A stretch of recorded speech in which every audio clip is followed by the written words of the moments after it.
Welcome back to the channel. So today we are talking about how to stop emotional eating. How to stop emotional eating. If you're anything like me, you are an emotional girly. You are sensitive, you're empathetic, you really take on other people's emotions, you cry a lot, you've been told, girl, you cry so much, you're so sensitive. If that sounds like you, welcome to the club, because I am also a sensitive girly.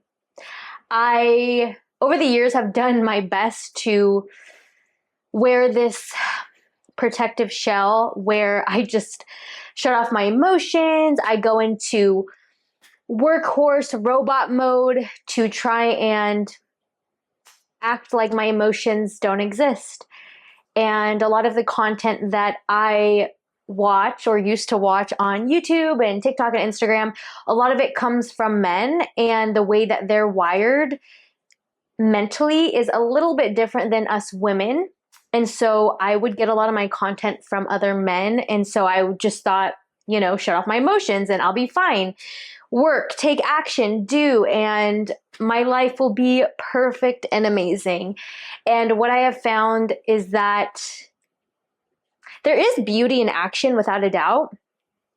But I've also found that the more that I do and act, the more that there's this hole in my soul.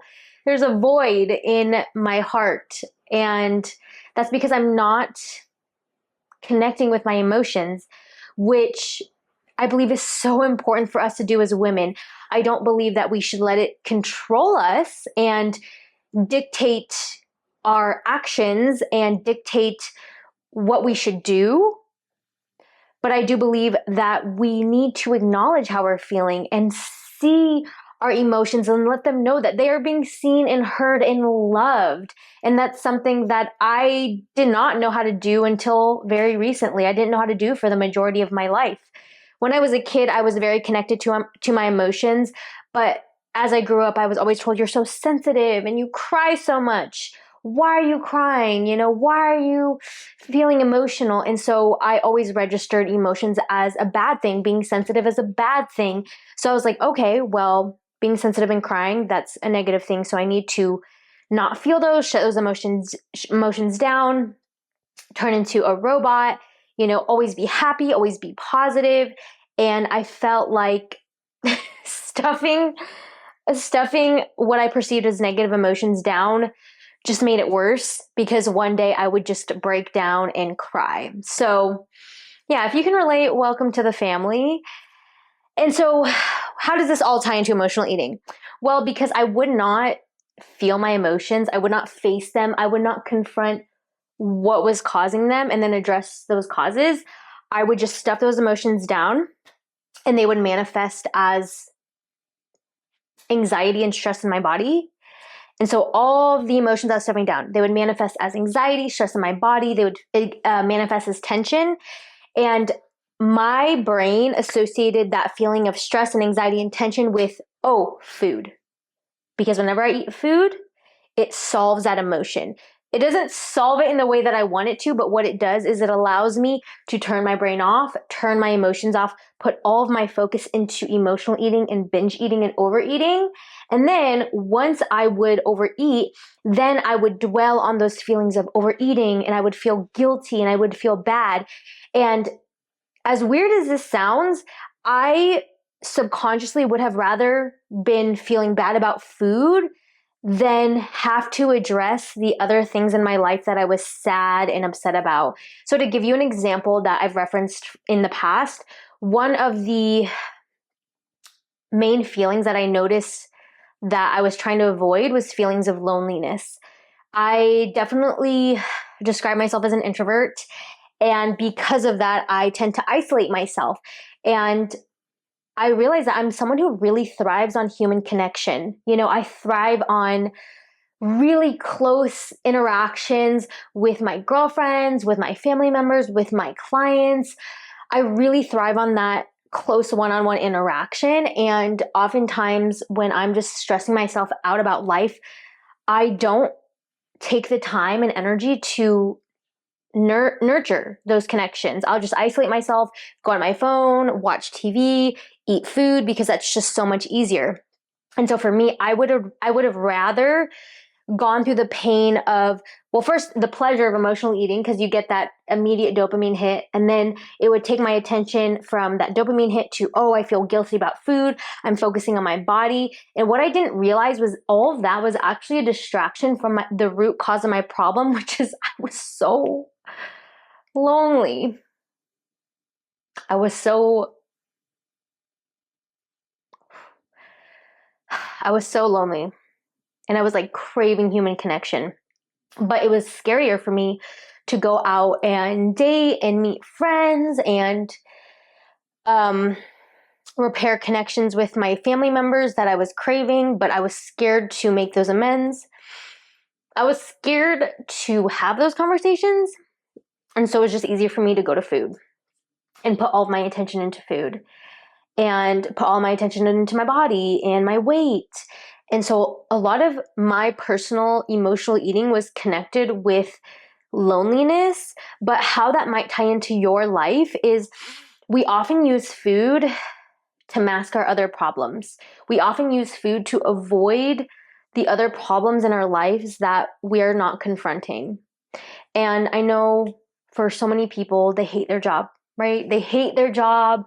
It's so stressful. It's not aligned with their soul, but the courage that it would take for them to go and apply for a different job or go after their passion or start their own business is so terrifying that they're like, no, that's so terrifying. So I'm going to stay with this job that I absolutely hate, that I know is not aligned with my soul. And what I'm going to do instead is cope with all of that negativity that I'm feeling because I'm scared to go after my passion. And instead, I'm going to put all my intention into food and overeating and emotionally eating because that's just going to be my immediate escape from what I don't want to address. And so, I mean, I don't know if you thought I was going to give you do these tips and hacks, but until we get to the root cause of why we're emotionally eating, why we've set our life up in a way where we are genuinely just not happy, whether that's our career, that is our lack of connection, or maybe we're in a relationship or marriage that we just know is not right for us, but we're too scared to be alone, whatever it may be, not addressing that and not developing the courage to face our fears and overcome those obstacles. Until we do that, we will use food as an escape. We will use food as an escape to numb our emotions so that we don't have to face what is glaringly right in front of us. And I had to start with that because until we address those root causes, we're going to be living a life that we do not like, that causes us to be so out of alignment with who we really are on the inside, what we really want for ourselves. And that has to be the first step, which I know it's a big one. I know it's a big first step, but this is truly, it's the root. It's the root of why we go to food, to numb our emotions. But I did write down actionable tips that you can use. So it's not just that. I know that's a big one, but I did write down actionable tips and tricks that you can use to help you mitigate the emotional eating while you are developing the courage to make amends in the areas of life that God is calling for you to do. Okay. So I wrote them down. Okay. So when I do find myself wanting to emotionally eat, I will actually allow myself to do it, but I will have parameters around it. So the reason why I allow myself to emotionally eat rather than say, oh, I want to emotionally eat, I shouldn't, that's bad, is because the more I try to resist emotional eating and tell myself, no, I shouldn't do it, it's bad, girl, all that does is stress me out. All that does is stress me out. And what does that make me want to do? Emotionally eat even more. It makes the desire that much stronger. So I have learned the more I resist, the more I say I shouldn't do this, it's bad, the more I emotionally eat, the worse it gets. So what I've learned that actually helps is noticing, okay, I want to emotionally eat. I am allowed to emotionally eat. I am allowed to emotionally eat, but I put parameters around it. All right, let's talk about those parameters. Okay, so I personally track my macros. And so I will, like, if I'm in the kitchen and I'm noticing I'm not physically hungry, but I am craving, I don't know, let's say ice cream. I'm sad and I want to eat the ice cream. And I know that me wanting to eat that ice cream is purely out of sadness, not out of hunger or anything other than emotional cravings. I will say, okay, all right, Vivian, you are allowed to have it, but you are going to track it. All right. So I'll have the tub of ice cream and I'll say, all right, I'm going to have an arbitrary number of an arbitrary amount of ice cream. So perhaps the entire container is, I don't know, 400 grams, right? I track my food and I actually weigh everything out. So let's say the entire container of ice cream is 400 grams. I'll say, all right, how much do I want to have right now? Let me start with half the container. So I'm going to input 200 grams of ice cream. So I'll input that into MyFitnessPal. And then I will weigh out the ice cream in a bowl. I will put the ice cream container back. This is key. Do not eat out of the pint. Girl, we already know where that's going to lead, which is nowhere you want to go. So you want to make sure that you're actually portioning out what you're going to have. So I put it in a bowl. I measure it out. And then I leave the kitchen. I do not actually eat in the kitchen because I like to give myself some distance from me and where the food is so that I don't just immediately go back and grab more, which I know I'm very vulnerable to do when I'm in an emotional state. So I will actually go to a different room, like the living room or my bedroom, and I will go eat in a separate room. I will eat slowly, and this takes a very conscious decision. It's a very conscious decision. And I have to remind myself, all right, you're feeling emotional. You want to emotionally eat. Girl, Viv, you know that when you want to emotionally eat, you eat super rapidly. So you need to make sure that you are eating slowly, that you are being present while you're eating, and you are not eating with distraction. So I make sure, I'm sitting here, scoop of ice cream. I put the spoon down between bites. I close my eyes. I actually experience the taste and actually enjoy and savor the taste. Once I'm done, then I go back for another scoop. Whereas before, I just go bite, bite, bite, bite, bite. Oh my gosh, what did I eat? I don't know. I don't know how it tasted. I wasn't even present. I was so emotional. So I have to remind myself, all right, allow yourself to emotionally eat, but be present and enjoy what you're eating. Because girl, if you're going to eat it, you might as well enjoy it. And that's a big part of it as well is if I make the conscious decision I'm going to eat this, I release all guilt. I do not, girl, there's no guilt. There's no room for shame here. It's all about, hey, this is a conscious decision that I'm going to make, that I want to make, and I'm going to enjoy the heck out of this ice cream if I choose to have it. Even if that puts me over my macros, over my calories, that's okay. That is okay. But I need to let go of the guilt, enjoy it, and be so present and eat this delicious ice cream slowly. All right.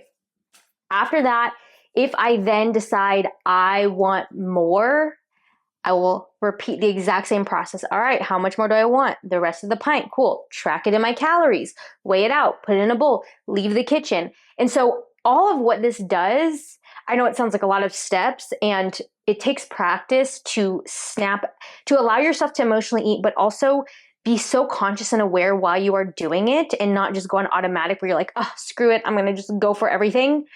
It takes awareness as this happens to say, hey, I know what's going to happen if I just grab these containers. It's not going to take me to a place I want. I'm not going to feel good. So I'm going to put steps in place that allow me to practice portion control, eat slowly. But again, it allows me to still indulge in what I want, but I'm not just allowing myself to go crazy like a kid in a candy store because I know that just doesn't make me feel good. And so what all of these little tips and steps do is that it actually helps me eat so much less than I would have if I said, no, I'm not going to emotionally eat, that's bad. Then I let the emotion build up. Then I say, screw it. Oh my God, I'm so stressed. I'm just going to have it. And then I end up eating 3 tubs of ice cream. when I actually allow myself to have it, I make it a conscious decision. I track it, I eat slowly, and I enjoy it, and I let go of the guilt. It is such a beautiful experience because not only do I actually allow myself to indulge in my cravings and I don't have that additional anxiety and stress built up saying, no, no, no, I can't have it, but I also actually enjoy the ice cream because I'm making it a conscious decision saying, hey, I'm actually going to have this, rather than what I would do before, which was, no, I can't have it. Oh my God, no, I can't resist. And then I binge, I'm not present, I don't enjoy it, and then I just feel bad. So the entire experience, not only did I eat more, but I felt negative the entire way, like I was out of control. Whereas this way, I'm able to mitigate the consequences, enjoy what I'm eating, but have parameters around it so that I'm not just going off the walls. And again, so a lot of my clients are like, but you went over your calories, you went over your macros. And I'm like, yes, I did. But had I not allowed myself, the difference would be I allowed myself, I tracked it, I ate slowly. And even if I went back for seconds or thirds, what you don't see is that I may have gone over my calorie goal by 800 calories. Let's just say. Had I not let myself have it, which is what I would used to do, say, nope, I can't have it. And then I would just end up binging later because I just couldn't hold off anymore. Instead of going over 800 calories, I would go over 2,000 to 3,000 calories. So what you don't see is, yes, I still went over, but it was a heck of a lot less worse than when I just said, no, I can't have it. And then my willpower was like, no, I need it. Wouldn't track it, felt guilty, and it was just an entirely negative experience. This one I feel like is truly a conscious decision where it's like, all right, I want to emotionally eat. I'm not going to say no because I know where that leads me. But again, I'm going to put parameters around it so that I feel like I'm actually making it a conscious and positive and pleasant experience. That is vital, my friends. It is absolutely vital. And this is the exact process that I take my one-on-one clients through. And so if you are interested in not doing this journey by yourself anymore, you want support, you want accountability, you want that guidance and that love and that nurturing support on your journey to overcoming yo-yo dieting, emotional eating, and to master your body, master your relationship with food, then you can go ahead and apply to work with me one-on-one on my website at www.teamevolve.co. And you can follow me on my other social medias where I post a whole host of other yo-yo dieting, binge eating, and fat loss tips on Instagram at Vivian No, and on TikTok at Vivian No with an underscore at the end. And of course, you can see more videos from me on here on YouTube if you would like by clicking this guy up here. And otherwise, thank you so much for joining me today. I am so happy to have you. So grateful to just be sitting here and sharing my own experience and wisdom with you. And I really hope it helps you on your journey. Bye, guys.